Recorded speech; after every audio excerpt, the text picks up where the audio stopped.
दोस्तों, आज हम एक ऐसी बुक के बारे में बात करने वाले हैं जिसने ना जाने कितने लोगों का भविष्य बदल कर रख दिया। जी हाँ, मैं बात कर रहा हूँ mind management not time management किताब के बारे में, जिसके लेखक डेविड कैडवी है। ये किताब हमें बताती है कि किस तरह से हम अपना माइंड का सही प्रकार से यूज़ करके कम समय में बड़ी से बड़ी चीज़ें हासिल कर सकते हैं, जिससे हम जीवन में मन चाहे चीज़ें तो प्राप्त करेंगे ही, साथ ही हम समय के अनुसार हर चीज़ें प्राप्त भी कर सकेंगे।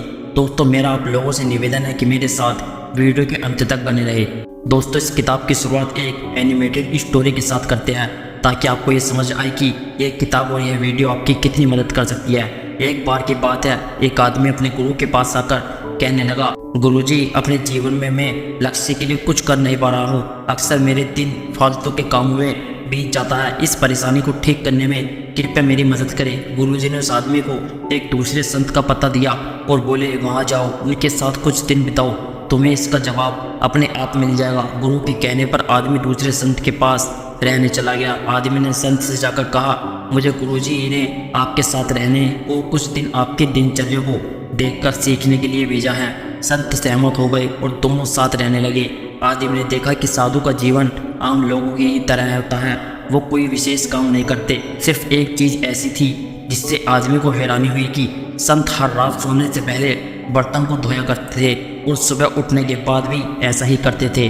कुछ दिनों तक ऐसा ही चलता रहा। एक दिन आदमी से रहा नहीं गया और उसने इसके बारे में संत से पूछा। संत ने जवाब दिया, मैं ऐसा इसलिए करता हूँ ताकि बर्तन गंदे न रहे और क्योंकि रात को भी इन पर धूल जमने की आशंका होती है, इसलिए फिर इन्हें सुबह साफ करता हूँ। इसलिए मैं एक स्वस्थ जीवन को जी रहा हूँ। तुम्हारी परेशानी भी कुछ ऐसी ही है। तुमने अपने दिमाग में कई अलग अलग तरह के फालतू विचारों को भर रखा है, इसलिए तुम्हारे लक्ष्य के बारे में सोचने और उस पर ध्यान देने का समय नहीं बचता। इसे ठीक करने के लिए तुम अपने दिमाग के फालतू विचारों को हर रात सोने से पहले ध्यान करके साफ किया करो और सुबह उठने के बाद ध्यान किया करो, ताकि अपने विचार के बारे में जागरूक हो सको और सिर्फ लक्ष्य प्राप्ति में सहायता करने वाले विचारों को ही प्राथमिकता दे सको। इसी तरह संत ने कई तरीके बताए जिनका इस्तेमाल अपनी ज़िंदगी में करके आप उस आदमी की तरह अपने दिमाग को मैनेज करते हुए अपने समय को प्रोडक्टिविटी कामों में करने में लगा सकते हैं। आपके पास समय है, लेकिन क्या आपके पास एनर्जी है? आपने अपना समय बचाने के लिए वह सब कुछ किया होगा जो आप कर सकते हैं। हो सकता है इसके लिए आपने हर एक टाइम मैनेजमेंट टेक्निक का इस्तेमाल भी किया हो, लेकिन क्या आपने कभी ध्यान दिया है कि जितना ज़्यादा समय आप बचाते हैं उतना ही कम समय आपके पास होता है। आप जितना ज़्यादा थका हुआ महसूस करते हैं, टाइम मैनेजमेंट करना उतना ही ज़्यादा मुश्किल हो जाता है। दोस्तों, टाइम मैनेजमेंट की तुलना में माइंड मैनेजमेंट के बारे में ज़्यादा है। हम सभी अपने दिन के समय को कितने अच्छे ढंग से बिताते हैं, यह वास्तव में इस बात पर निर्भर करता है कि हम अपनी नाजुक मेंटल एनर्जी का कितनी अच्छी तरह संभालते और इस्तेमाल कर सकते हैं। उदाहरण के लिए, जब हम किसी काम को करने की शुरुआत करते हैं तो उस काम में पूरी तरीके से फोकस करने के लिए हमें काफ़ी समय लग जाता है। वहीं अगर हमें माइंड मैनेजमेंट की टेक्निक का पता होता तो हम अपना बहुत सारा समय बचा सकते हैं। कभी कभी ऐसे ही नहीं लगता, लेकिन असल में यह एक स्ट्रेटजी बन जाती है जिसका इस्तेमाल करके आप अपने काम को कम पेनफुल बना सकते हैं। आप सभी को अपने काम को आसान और कम पेनफुल बनाने के लिए क्रिएटिव होने की ज़रूरत है। जब आपके पास क्रिएटिव इंसाइट होती है तो आप दिमाग के अलग अलग एरियाज से अलग अलग एलिमेंट्स को आपस में जोड़ रहे होते हो। ये सब कुछ काफ़ी अचानक से होता है और फिर आपके पास एक इंसाइट होती है और एक अच्छा आइडिया निकल कर आता है। कुल मिलाकर इंसाइट एक भूल भुलैया को हल करने की तरह है, जहां आपको सोल्यूशन ढूंढने से पहले सभी अलग अलग रास्तों से गुजरना पड़ता है। वैसे तो अपने समय को मैनेज करना सभी के लिए आसान नहीं होता, लेकिन जब हम नेचुरल रूप से जानते हैं कि यह सच नहीं है और जब हम वास्तव में चीज़ों को पूरा करने की कोशिश करते हैं तो हम अपने समय को मैनेजमेंट करने की कोशिश करते हैं, जो कि कभी कभी बहुत ज़्यादा मुश्किल हो जाता है। इसलिए टाइम मैनेजमेंट से ज़्यादा माइंड मैनेजमेंट पर ध्यान दे लें। ऐसे आप अपने काम पर ज़्यादा अच्छे तरीके से फोकस कर सकते हैं। अगर आप सच में इस बात का पता लगाना चाहते हैं कि आपके दिमाग में क्या चल रहा है और क्यों आप अपने समय का सही इस्तेमाल नहीं कर पाते, तो इसके लिए खुद से माइंड मैनेजमेंट के 3 जरूरी सवालों को करें। मुझे अभी किस तरह का काम करने की ज़रूरत है? क्या कोई काम बेहद प्रेशर वाला है, या क्या मैं अपनी मेंटल स्टेट को उस काम का गाइडेंस करने दे सकता हूँ जिसे मैं अभी करने का फैसला करता हूँ? मैं अभी किस तरह के मेंटल स्टेट में हूँ? क्या मैं अभी इस काम को करने के मूड में हूँ? क्या कुछ ऐसा है जो मैं खुद को सही मेंटल स्टेट में लाने के लिए कर सकता हूँ? आप खुद से इन सवालों को करें और अपने जवाब का पता लगाएं और समय के साथ अलग अलग चीज़ों का इस्तेमाल करें जो आपकी मेंटल स्टेट को बदलने में मदद करेगा। फिर चाहे वो एक्सरसाइज, मैसेज, अलग अलग तरह के गाने, अलग अलग तरह की चाय, इन जैसा कुछ भी हो सकता है। आप अलग अलग कामों को करने के लिए अलग अलग जगहों को भी चुन सकते हैं। बस कुछ ऐसा करें जो आपको फोकस होने में मदद करे।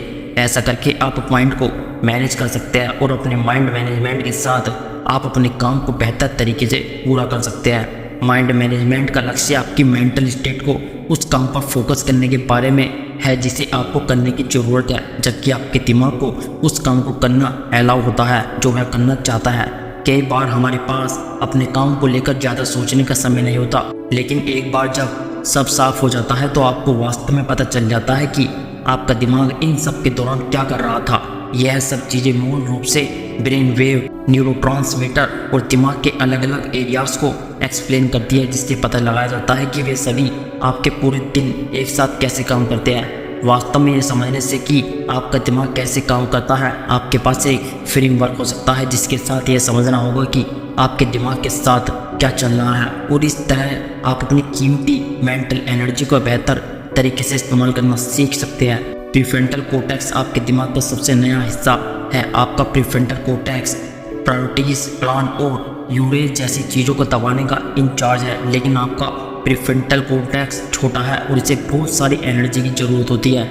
इसलिए जब यह थक जाता है तो आपके लिए यह सोचना मुश्किल होता है कि आप अभी क्या कर रहे हैं। इसलिए अपने प्रीफ्रंटल कोर्टेक्स को अच्छी तरह से काम करने देने के लिए उसे आराम करने दें। अपने अमीगडाला से लड़े। आपका अमीगडाला आपके दिमाग के पुराने हिस्सों में से सबसे पुराना है। एक छिपकली का दिमाग असल रूप से पूरा अमीगडाला है। आपका अमीगडाला डर से ज़्यादा इंस्पायर होता है और आपको खतरे से बचाने के लिए प्रोग्राम किया गया है। वास्तव में मुश्किल हिस्सा यह है कि आपका अमीगडाला आपके दिमाग के बाकी हिस्सों से पहले भी आपके शरीर के साथ बातचीत करता है, जो बहुत ज़्यादा कॉम्प्लेक्स सोच को संभाल सकता है। उदाहरण के लिए अगर आप एक सांप देखते हैं तो आपका अमीगडाला आपके सिंपैथिक्स न्यूरो सिस्टम को आपके दिल की स्पीड को बढ़ाने के लिए कहता है, इससे पहले कि आपकी आंखें आपके दिमाग को बता सके यह एक सांप है। आपके दिमाग के बाकी हिस्सों के अनुसार आपके दिल की स्पीड बढ़ने से आपको सांप से डर लगता है। आपका अमीगडाला हमेशा चाहता है कि आप सेफ रास्ता ले और यह आपकी क्रिएटिविटी को दबा सकता है, इसलिए इसकी पावर से सावधान रहे। रिस्टोरेटिव चीज़ें प्रोडक्टिविटी है। आपके प्रीफ्रंटल कोर्टेक्स और अमीगडाला के बीच इस लड़ाई को देखते हुए और इस फैक्ट को देखते हुए कि आपका प्रीफ्रंटल कोर्टेक्स इतनी आसानी से थका हुआ है, यह कोई हैरानी की बात नहीं होनी चाहिए कि दिमाग का इफेक्टिव ढंग इस्तेमाल करने के लिए आराम जरूरी है। अगर आपको लगता है कि आप हर रात सोने तक काम करके ज़्यादा काम कर रहे हैं तो आप शायद सही नहीं हैं। आप शायद अपने प्रीफ्रंटल कोर्टेक्स को कम कर रहे हैं और स्ट्रेटजी रूप से सोचने के बजाय रिएक्शनरी फेयर ड्राइव समय को काम के साथ भर रहे हैं। डरने और फिजूल में सोचने के बजाय रिस्टोरेटिव एक्टिविटीज जैसे एक्सरसाइज करना, सोना और अपने चाहने वालों के साथ समय बिताने जैसा काम करें। इससे आप अपने दिमाग को इकट्ठा कर सकते हैं। अब बस इन बातों का ध्यान रखते हुए अपने माइंड को मैनेज करने पर ध्यान दें और इसके साथ ही अपने माइंड को ज़्यादा प्रोडक्टिविटी बनाने की शुरुआत करें। मेडिटेशंस का अभ्यास करके आप अपने वर्तमान इन्वायरमेंट से अवेयर हो सकते हैं।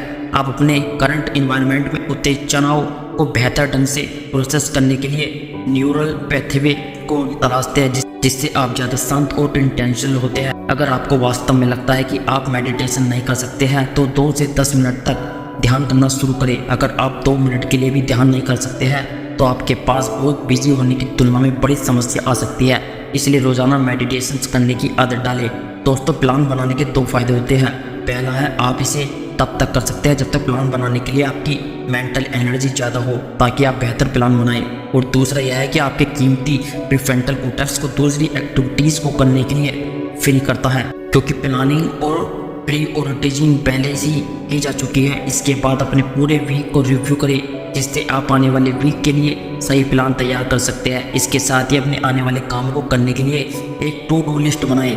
आप एक क्लियर गोल की पहचान करने के लिए बिना रुके 10 मिनट के लिए किसी एक चीज़ पर काम करें। ऐसा करके आप पता लगा सकते हैं कि आप असल में क्या हासिल करना चाहते हैं। और एक बार जब आप वास्तव में अपने काम को करने में 10 मिनट लेते हैं तो तो उस पर काम जारी रखना आसान हो जाता है। लोग अक्सर प्लान के साथ शुरू नहीं करते और जब उन्हें पता चलता है कि उनका समय कहाँ जाता है तब बहुत देर हो जाती है। समय को समझना और हम इसका इस्तेमाल कैसे करते हैं सिग्निफिकेंट कंट्रीब्यूशन देने वाली चीज़ों के लिए ज़रूरी होता है।